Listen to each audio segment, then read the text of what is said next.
Part 12. Hiha, okay ka lang ba? Agad na tanong ng matanda sa kanya nang makita nito ang histura niya. Nagmulat siya ng kanyang mga mata at pagkatapos ay ibinaba ang tasa sa mesa at pagkatapos ay sumandal sa balikat ng matanda. Lolo, may itatanong ako sa inyo kung okay lang po sa inyo. Gusto ko lang pong malaman ang totoo, sabi niya rito at pagkatapos ay umayos ng upo at nilingan ito. Agad niyang nakita na nagsalubong ang kilay nito habang nakatingin sa kanya at pagkatapos ay bahagyang napangiti. Magtanong ka lang, hiha, sasagutin ko sa abot ng aking makakaya. Sabi nito sa kanya, kaya doon na siya nagkalakas ng loob para magtanong. Lolo, noong pinakasalan ako ni Lucas, nagkusa ba talaga siya o dahil pinilit niyo lang siya? Tanong niya na hindi napigil ang mapakagat-labi at manggilid ang luha hanggang sa tumulo ito sa pisngi niya. Patuloy na tumulo ang luha niya sa kanyang pisngi. Lolo, sinabi sa akin ni Trisha na kaya lang ako pinakasalan ni Lucas para maprotektahan niya ito. Nagsasabi ba siya ng totoo, Lolo? Humihikbing tanong niya rito. Hindi naman ito sumagot kaagad, bagkus ay masuyo nitong hinaplos ang kanyang buhok at pagkatapos ay napabuntong hininga at mariing pumikit, pagkatapos ay nagmulat ito ng mga mata. Hiha, ang totoo niyan ay ako talaga ang pumilit kay Lucas na pakasalan ka at oo, tama nga ang sinabi sa iyo ni Trisha, malungkot na sabi nito sa kanya. Dahil sa kanyang narinig ay mas lalo pang bumuhos ang kanyang luha. Kanyang luha. Sa nakalipas na 2 taon kapag nakikita ko kayong pumupunta rito at magkahawak ang mga kamay na tila ba tunay na mag-asawa, ay natutuwa talaga ako, pero alam ko na ginagawa niyo lamang iyon dahil para sa akin. Ngayon ko naisip bakit ko nga ba siya pinilit kung alam kong hindi naman siya masaya sa pagpipilit ko sa kanya, kaya maging tuloy ikaw ay nadamay pa. Naging makasarili ako, hiha, at gusto kong humingi sa iyo ng tawad dahil doon. Madamdaming saad nito sa kanya. Agad naman siyang napailing rito at pagkatapos ay tumitig sa mga mata nito. Lolo, hindi kita sinisisi, huwag niyong isipin na sinisisi ko kayo, ang gusto ko lang ay malaman ang totoo dahil ayokong mabuhay sa kasinungalingan. Sabi niya rito at pagkatapos ay hindi niya maiwasang hindi mapakagat-labi. Napasinghot siya. Lolo, gusto kong magpasalamat sa iyo dahil kung hindi dahil sa iyo ay baka hindi kami kinasal sa loob ng 2 taon, baka hindi ako nagkaroon ng pagkakataon na makasabay siya kumain, matulog at baka ni kahit kausapin sandali ay baka hindi ko siya nakausap kung hindi mo ginawa iyon. Mahinang sabi niya rito habang tumutulo pa rin ang luha. Nag-iwas siya ng tingin rito at pagkatapos ay yumuko. Ang 2 taon ay napakaikli kung tutuusin, pero naging masaya ako na nakasama ko siya sa araw-araw at nakatabi sa mga gabi. Masasabi kong kontento na ako sa 2 taon na iyon, Lolo, sabi niya at pagkatapos ay napahikbi at napakagat-labi, parang sasabog ang puso niya sa mga oras na iyon. Siguro, Lolo, hindi talaga kami ang nakatidhana para sa isa't isa at tumangala siya rito. Gusto ko nang sumuko sa pagsasama namin, Lolo, gusto ko nang palayain ang sarili ko dahil napapagod na ako at sobra na akong nasasaktan, pag-amin niya pagkatapos ay muling napahikbi.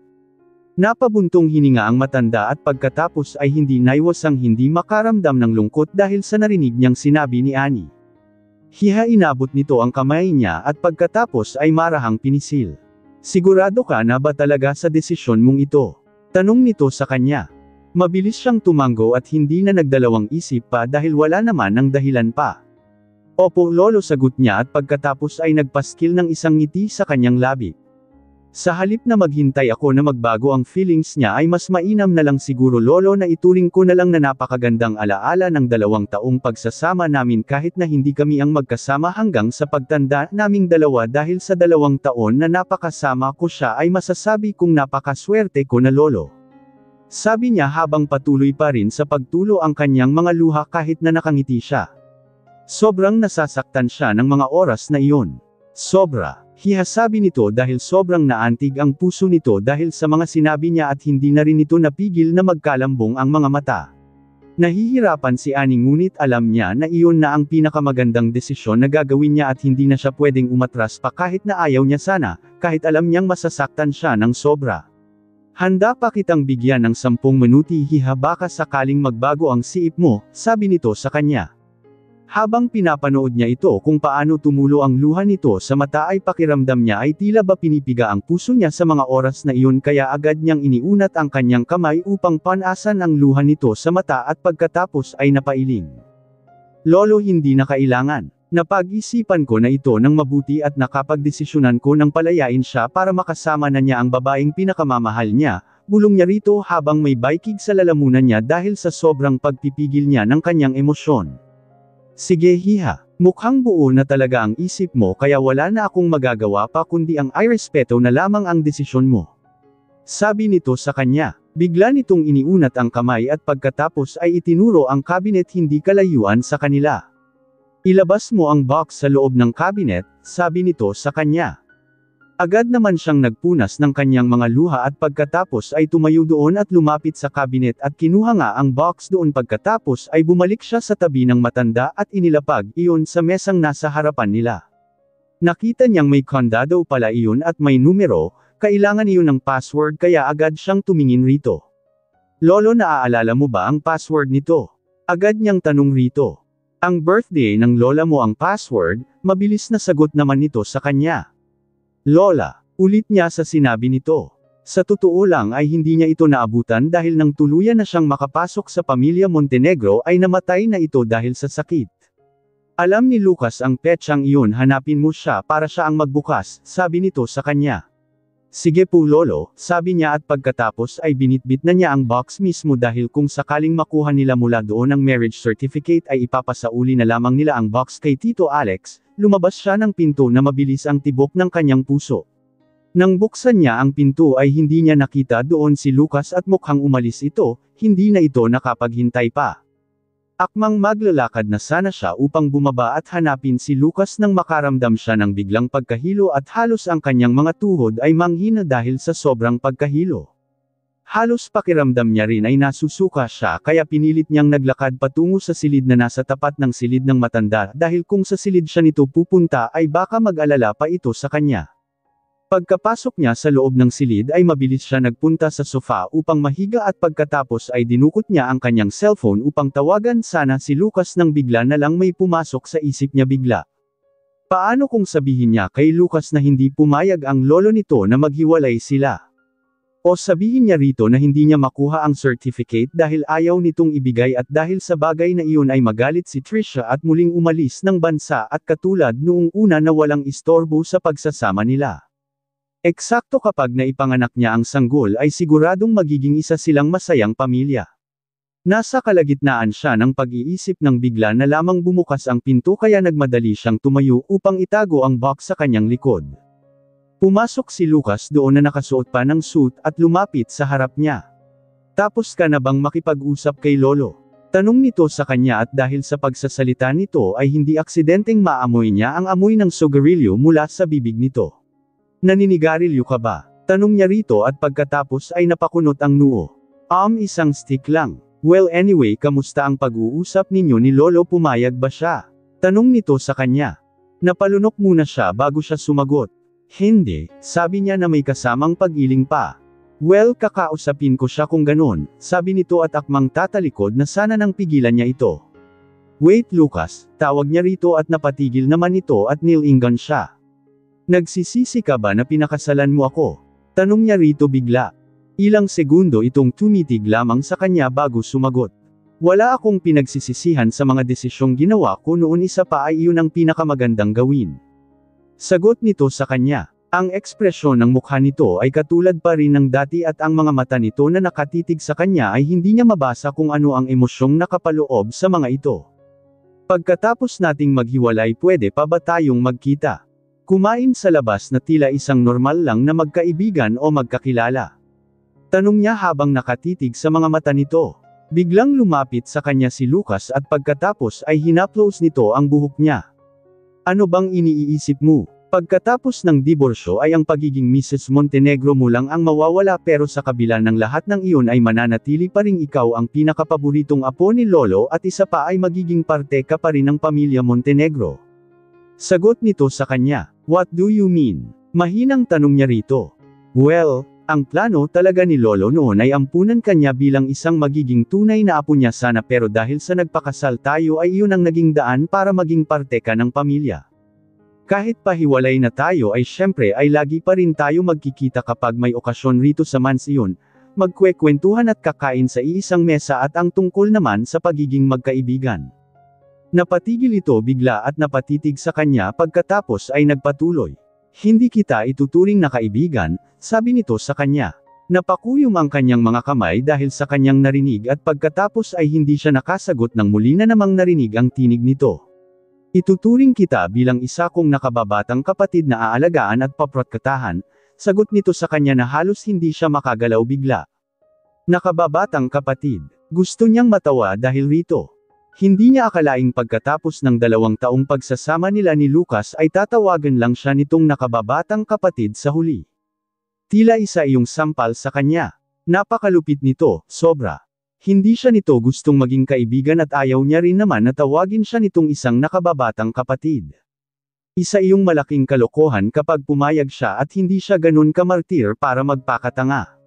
No need Lucas. Pagkatapos nating maghiwalay ay magkunwari na lang tayong hindi magkakilala kapag nagkita tayo sa labas. Sabi niya habang sobrang sakit ng dibdib niya. Mas gugustuhin na lamang niyang maging isang estranghero rito kaysa ang maging nakababatang kapatid nito at kung tungkol naman sa pagiging kaibigan ay wala na siyang pakialam pa doon. Isa pa ay naisip niya rin naman na hindi niya pwedeng maging kaibigan ito lalo na at minahal niya ito ng totoo at nagsama sila sa iisang bubong ng halos 2 taon. Ani bakit ba ganyan ka? Kahit na maghiwalay tayo ay ikaw pa rin ang pinakapaboritong apo ni Lolo, sabi nito at pagkatapos ay sumimangot sa kanya. Ngumiti siya rito. Bahala na ako Dor dahil relasyon naman na namin iyon Lolo. Tama ka, apo pa rin ni Lolo pagkatapos nating maghiwalay pero tayong dalawa ay magiging walang koneksyon pa sa isa't isa. Isa pa ay labas ka na doon, sabi niya rito at pagkatapos ay nagpatuloy. At tungkol sa sinabi mong bilang kapatid ay hindi na iyon kailangan pa dahil kung ako si Trisha ay hindi ko hahayaan na ang dating asawa ng magiging asawa ko ay magiging kapatid nito. Sabi niya at pagkatapos ay kinuha niya ang box na itinago niya sa kanyang likod at iniabot rito. Anota, nakakunot ang noong tanong nito sa kanya. Sa totoo lang ay ayaw ni Lolo na maghiwalay tayo pero dahil iyon ay gusto ko ay nirerespeto daw niya ang desisyon ko. Nakalagay sa loob ang mga certificate na kailangan natin at ang sabi ni Lolo ang password ay ang birthday ni Lola at alam mo raw iyon. Sabi niya rito, kinuha ni Lucas mula kay Annie ang kaong inaabot nito at bigla siyang nalungkot dahil sa pagbanggit nito sa kanyang lola. Siyempre alam na alam niya kung ano ang birthday nito dahil iyon din ang araw na pagpanaw nito. Sa kanyang mga mata ang kanyang mga lolo at lola ay napakabuting halimbawa ng isang masayang pagsasama dahil nanatili ang mga itong magkasama habang nabubuhay ang mga ito at hanggang sa nawala ang kanyang lola ay hindi man lang naghanap ang kanyang lolo nang ipapalit niya rito. Nakatatak sa isip niya ang nakita niya noon na sweetness ng mga ito lalo na nang magkasakit na ang kanyang lola at palaging inaaalalayan ito ng kanyang lolo at kahit saan sila magpunta ay laging hawak ng kanyang lolo ang kamay ng kanyang lola. Naaalala niya pa noong bata siya ay nagnenegosyo ang kanyang lolo at laging sinasamahan ng kanyang lola ito kahit pamadaling araw pa lamang ay nag-uumpisa na sila hanggang magdidilim na. Dahil sa pagtsatsaga ng kanyang lolo ay naging successful ang negosyo nito hanggang sa dumami na nag-branch at sa wakas ay nakaahon sila sa hirap. Ngunit hindi nagtagal pagkatapos noon ay bigla na lamang nilang nalaman na may sakit pala ang kanilang lola kung saan ay ang sakit na dama po sa kanya ay napakalubha. Fresh pa sa kanyang alaala na noong bata pa siya ay lagi niyang naririnig na sinasabi ng kanyang lolo sa kanya na, huwag kang magpasaway sa lola mo at kung hindi ay papaluan kita. Iyon ang laging bilin nito sa kanya. Minsan kasi noong bata pa siya ay dahil sa sobrang pagod niya ay bigla na lamang siyang nahiga sa kondongan ng kanyang lola at nakatulog doon ng ilang oras. Ngunit makalipas lamang ang magdamag ay bigla na lang sinumpong ng rayuma ang kanyang lola na tumagal ng halos 1 buwan at gabi-gabi itong halos iniinda ang sakit at hindi makatulog ng maayos. Bilang isang parusa ay pinatayo siya ng kanyang lolo ng 1 buong araw at hindi rin siya nito pinakain.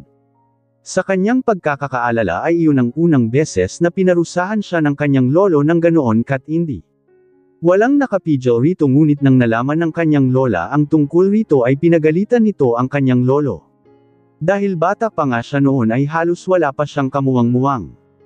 Pero ngayon na matanda na siya ay naiintindihan na niya na sobrang lalim ng pagmamahala ng kanyang lolo at lola pero ilang taon na rin ang nakararaan nang iwanan nito ang kanyang lolo mag-isa.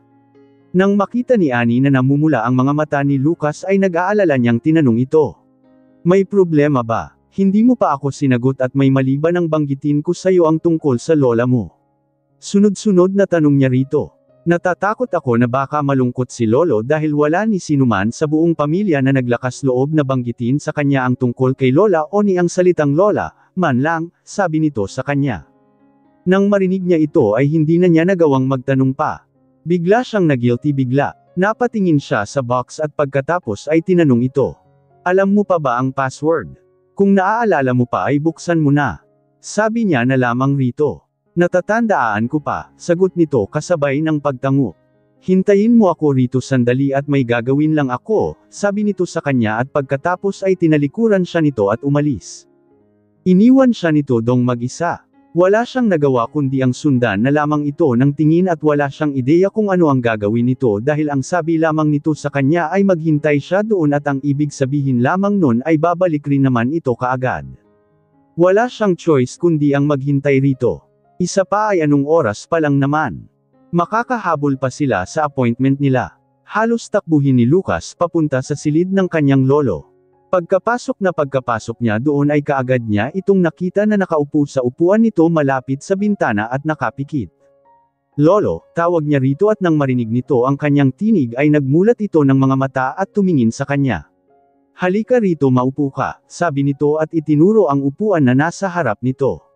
Ngunit sa halip na umupo doon ay mabilis siyang lumapit sa harap nito at pagkatapos ay lumuhod. Lolo, I'm sorry. I know kung ano ang ibig sabihin nito. Ayaw mong maghiwalay kami ni Annie. I'm really sorry Lolo, ngunit hindi ko na magagawa pa ang gusto ninyo, sabi niya rito. So ibig sabihin ay desidido ka pa ring makipag-divorce sa asawa mo? Tanong nito sa kanya. Habang nakaluhod siya sa harap nito ay nakatikom ang kanyang bibig at hindi makasagot rito. Sobrang tahimik ng paligid at doon ay bumukas ang pinto at ni hindi niya nagawang lingunin kung sino ang pumasok doon dahil ang alam niya lamang ay may pumasok dahil may mga narinig din siyang mga yabag. No wonder ay ini-insist ni Annie na makipaghiwalay sa iyo dahil sa ugali mo at sa babaeng iyon. Sabi nito na matatalim ang mga salita sa kanya. Alex, tulungan mo siyang tumayo. Sabi nito at doon niya lang napagtanto na ang pumasok pala kanina ay ang kanyang tito Alex. Ang pinaka-butler ng pamilya at tito na ang nakagawian ni ang pagtawag rito. Lumapit ito sa kanya at pagkatapos ay hinawakan ang braso niya pagkatapos ay alayang tumayo. Ngunit bigla na lamang inabot ng kanyang lolo ang saklay nito pagkatapos ay hinampas siya sa likod niya. Agad niyang naramdaman ang sakit dahil sa pagpalo nito sa likod niya. Wala siyang ginawa at niyang dumaing dahil sa sakit ay hindi niya ginawa kaya mas lalo pang nagalit ito at hinampas siyang muli nito sa likod nito. Pagkatapos ng isa ay sinundan pa ulit ng isa hanggang sa nagsunod-sunod na at halos mapangiwi siya sa sobrang sakit habang ang kanyang tito Alex ay nakatayo lamang sa tabi niya habang pinapanood siyang namimilipit sa sakit. Natitiyak niyang takot din ito sa kanyang lolo at walang magawa kundi ang manahimik na lamang sa isang tabi. Ano, makikipaghiwalay ka pa ba ha? Tanong ulit nito sa kanya. I'm sorry Lolo but, hindi pa niya natatapos ang kanyang pagsagot ay bigla na lamang siyang hinampas muli nito sa likod. Kaya pa niyang tiisin ang paghagupit nito sa kanya. Habang nakatayo siya sa harap ng kanyang lolo ay nakakuyom ang kanyang mga kamay dahil sa kanyang pagtitiis ng sakit mula sa paghampas nito sa kanya. Kaya pa niyang tiisin ito kaysa sundin ang utos nito. Habang tinitingnan naman siya ng matanda ay mas lalo lamang itong nagalit sa kanya dahil wala siyang makitang pagsuko sa mukha nito. At dala ng kanyang galit ay muli na naman niyang itinaas ang kanyang saklay upang muling hampasin ito.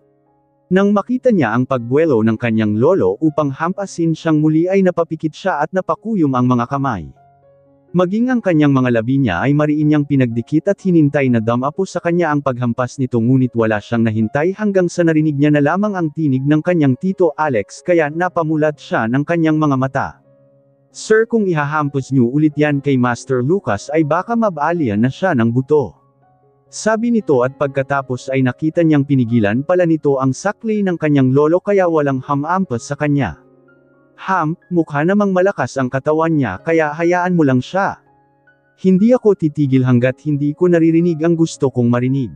Matatag na sabi nito. Napatingin sa kanya kanyang tito Alex at pagkatapos puno ng pag-aalalang sinabi sa kanya.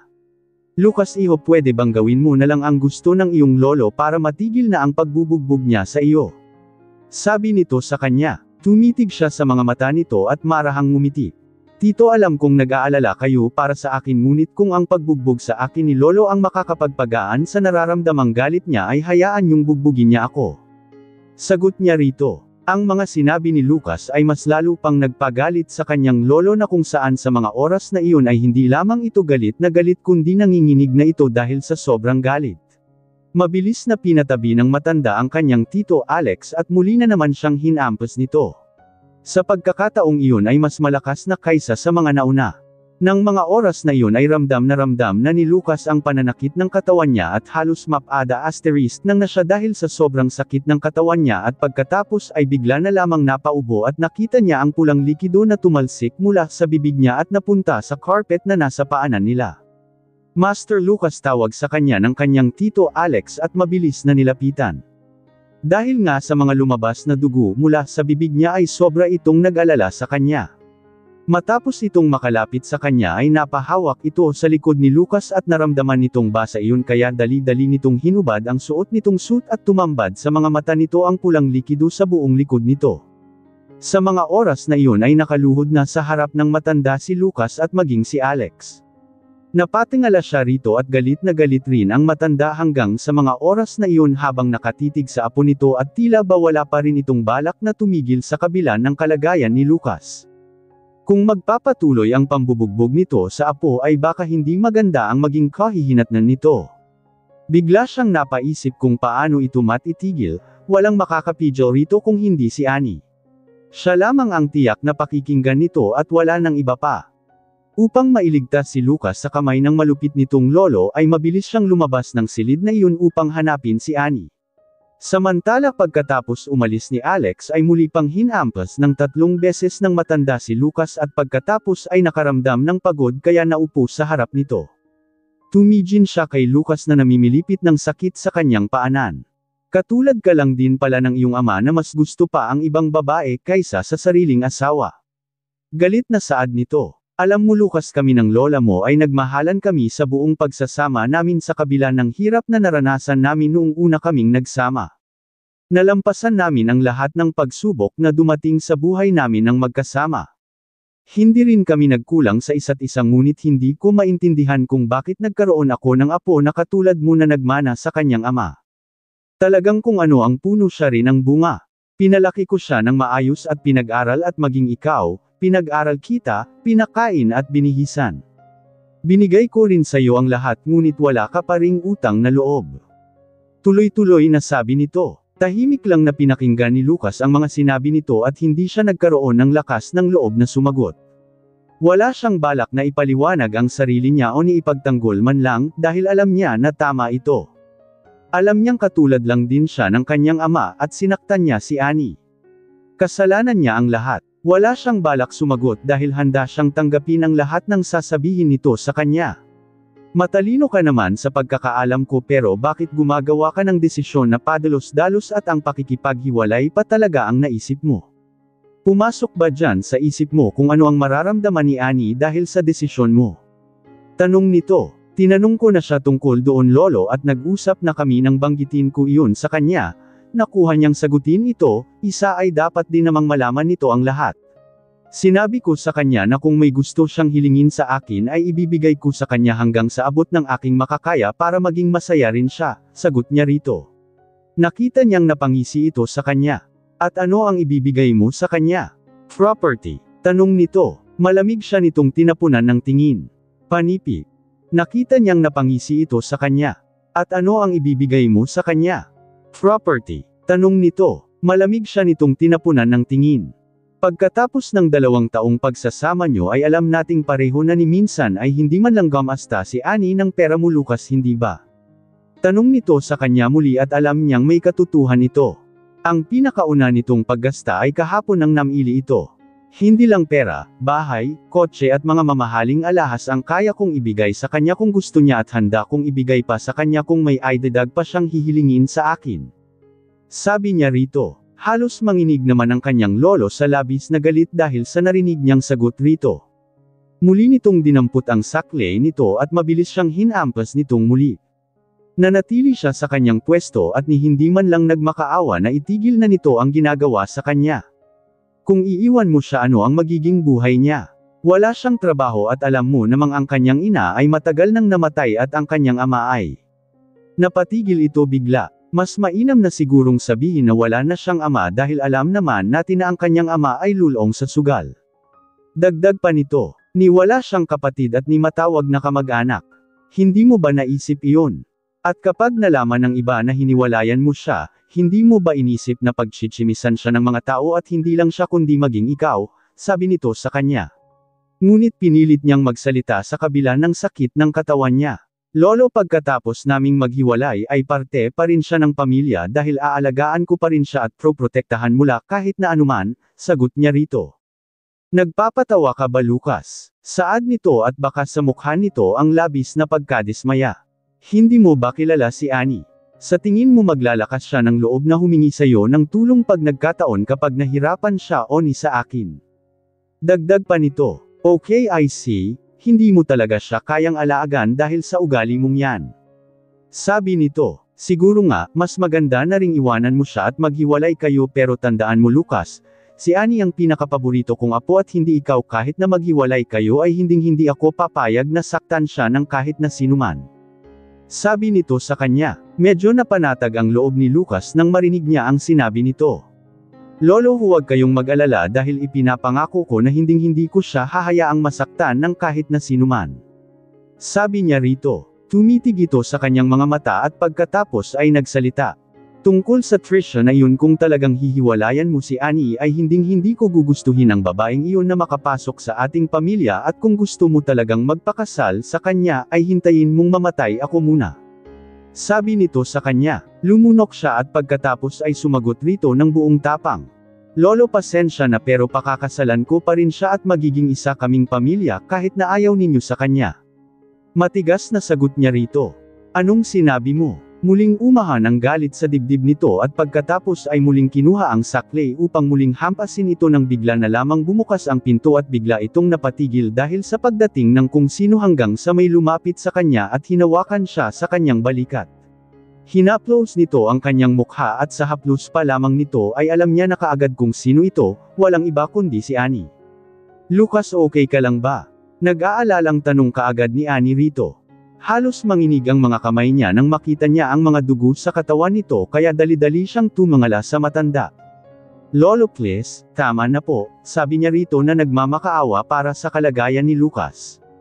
Nang makita siya nito ay kaagad na lamambat ang ekspresyon nito, ibinaba nito ang hawak nitong saklay at pagkatapos ay napahugot ng malalim na buntong hininga at pagkatapos ay nagsalita. Ilayo mo siya sa harapan ko dahil ayokong makita ang lalaking yan. Puno ng puot na sabi nito sa kanya. Opo, Lolo, masusunod.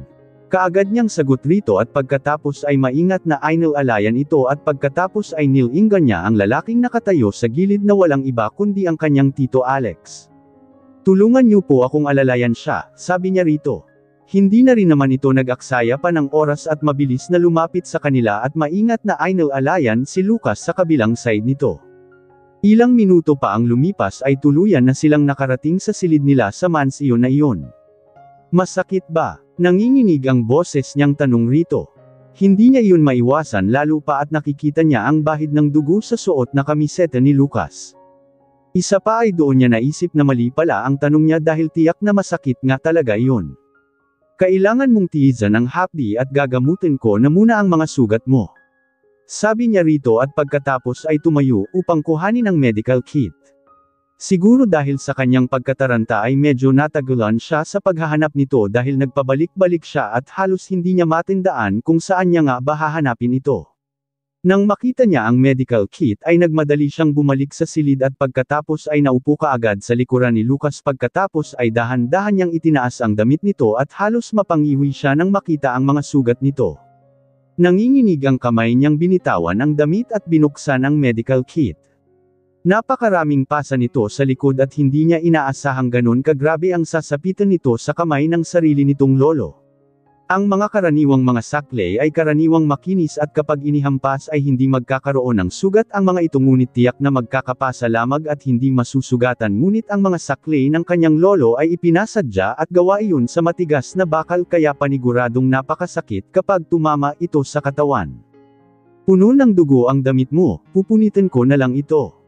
Sabi niya rito dahil paniguradong mahihirapan itong itaas ang mga kamay nito. Sige, mahinang sagot naman nito sa kanya kaya nang marinig niya ang pagpayag nito ay kaagad niyang kinuha ang gunting at puno ng pag-iingat na pinunit ang suot nitong damit. Natatakot siyang magkamali dahil baka mas lalo pang masaktan ito.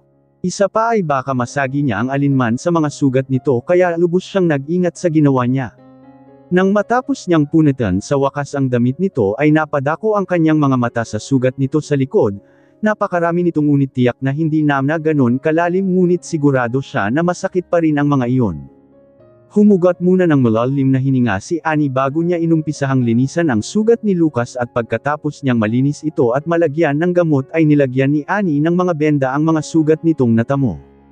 Samantala si Lucas naman ay tiniis lahat ng sakit at napakagat na lamang sa labi upang huwag siya mapasigaw sa sobrang hapdi.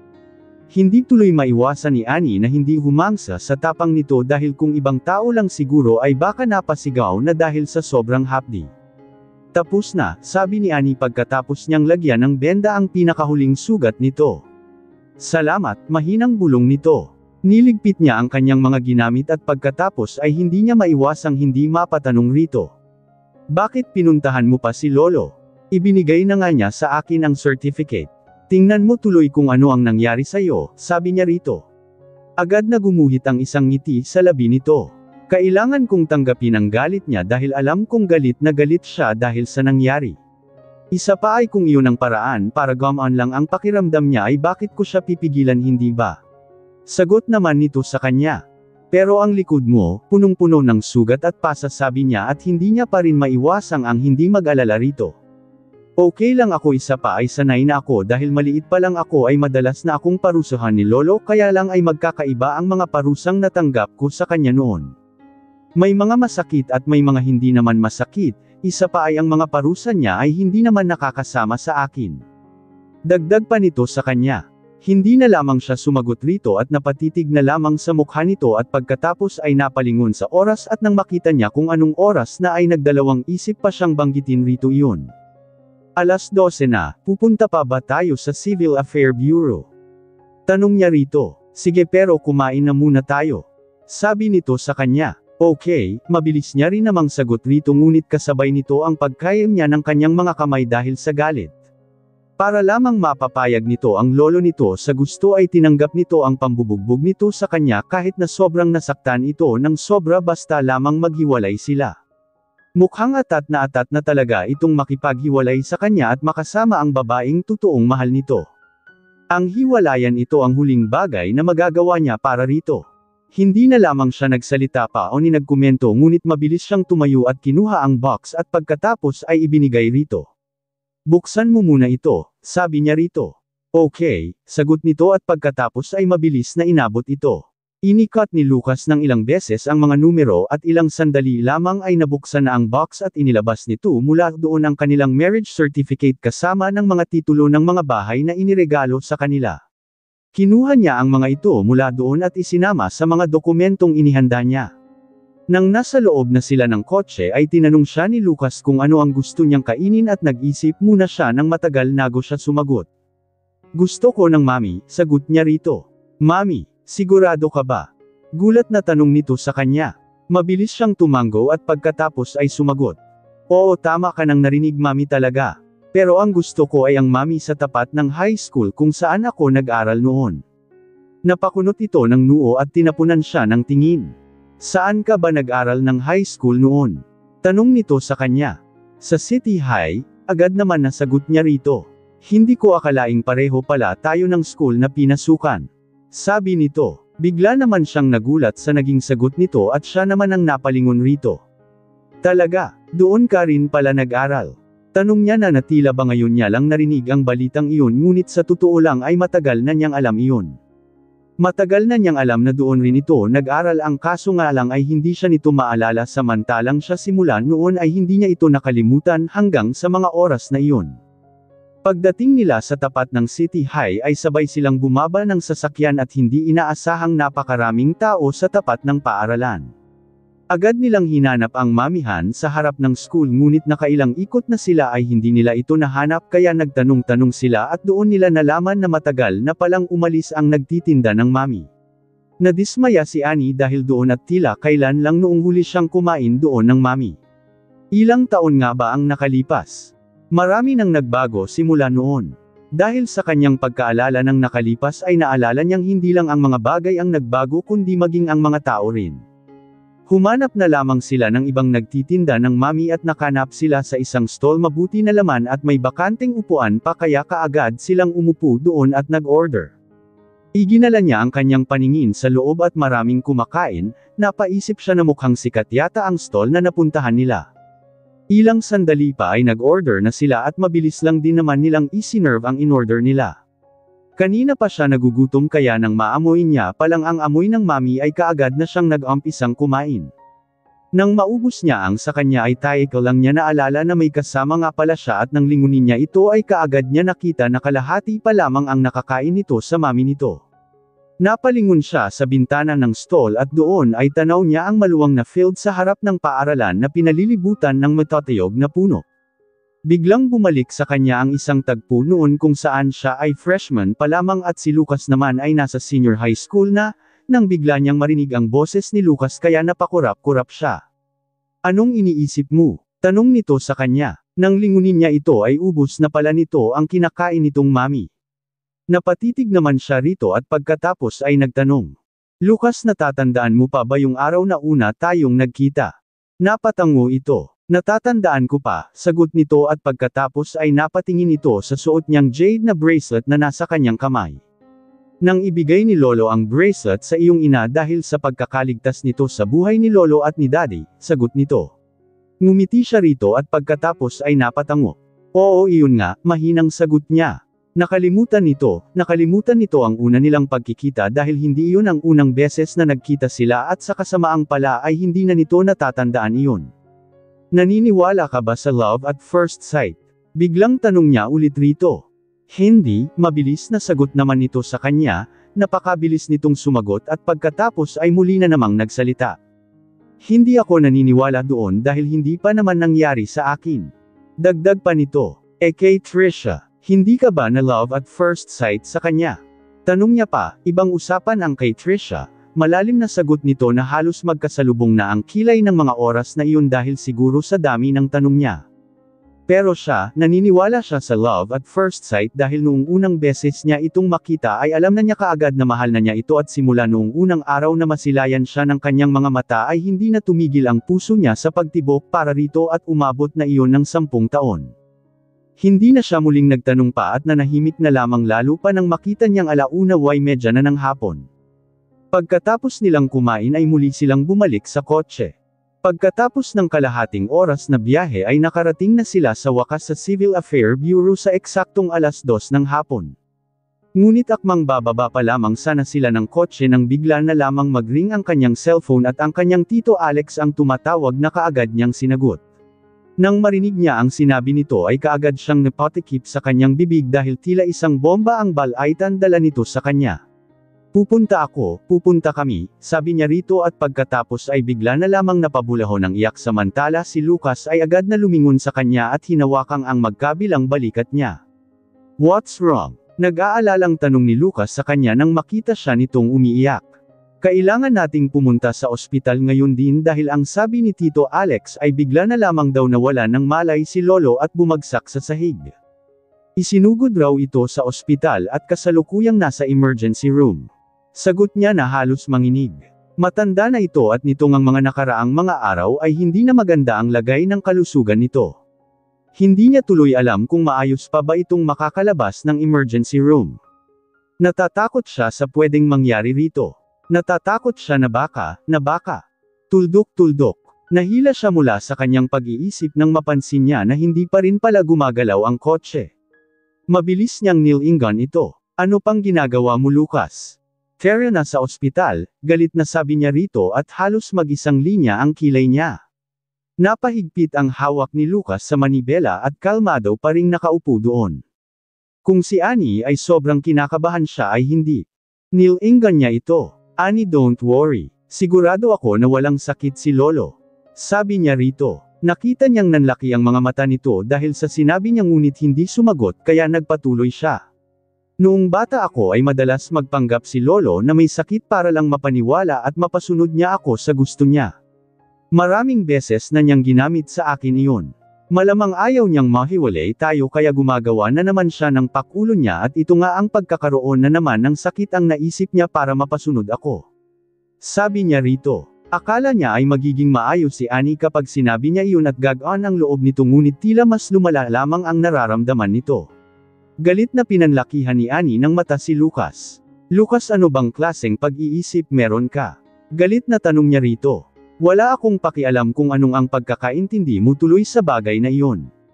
Kung nagpapanggap man siya na may sakit ay pupunta pa rin ako sa tabi niya, sagot niya rito. Galit na pinanlakihan ni Annie ng mata si Lucas. Lucas, ano bang klaseng pag-iisip meron ka?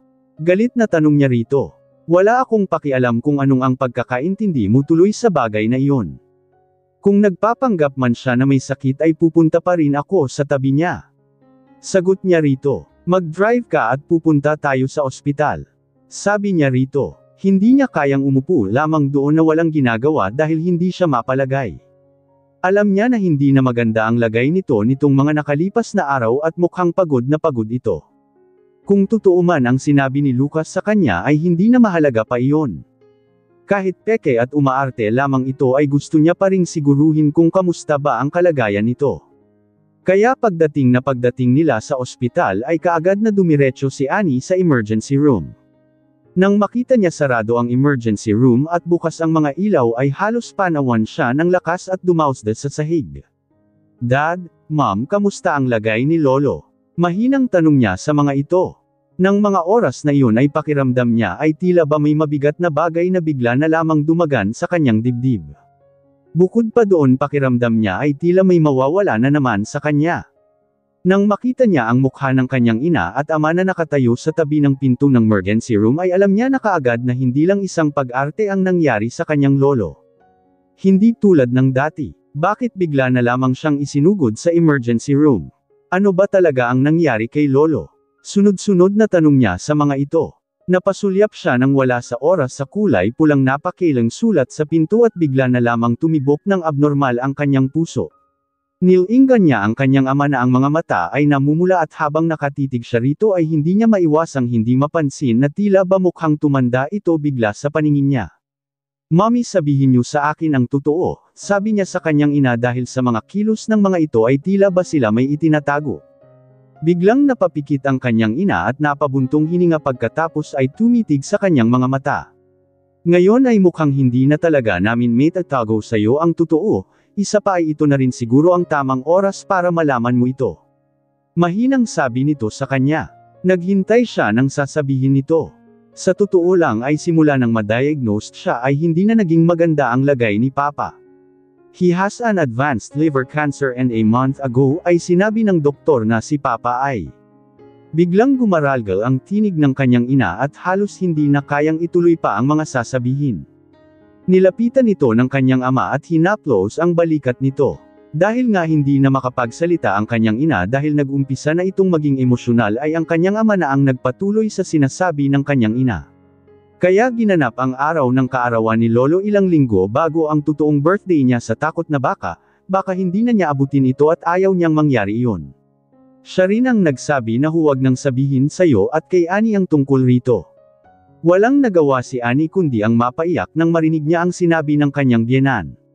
Kung hindi pa ito ang nagsabi sa kanila ng tungkol sa bagay na iyon ay tiyak na hindi siya maniniwala sa balitang iyon dahil napaka-imposible.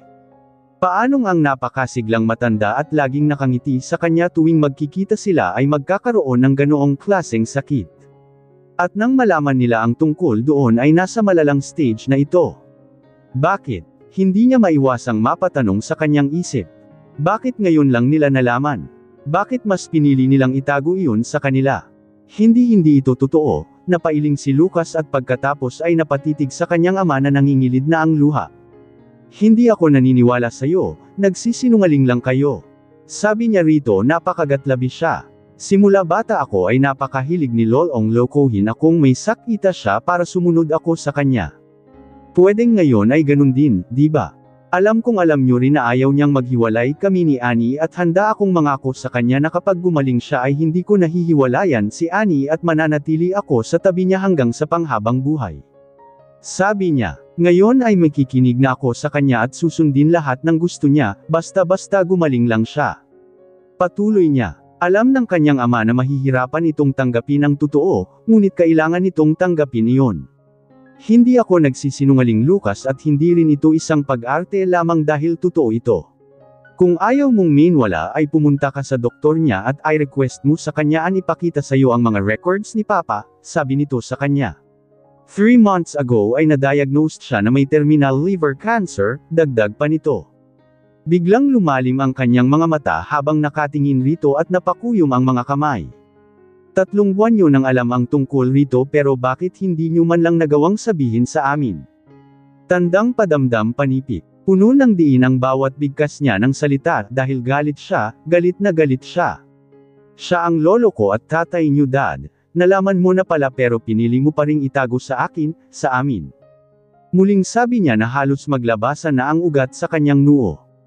Tumingin ito sa kanya. Alam kong may hinanakit ka kay Papa, Lucas dahil sa pilit niya kayong pinaghiwalay ng babaeng iyon dahil ayaw niya sa babaeng bastarda, pero lolo mo pa rin siya at ginawa niya lang iyon para sa ikabubuti mo kaya pinili na lamang niyang itago iyon sa iyon lalo na kay Annie.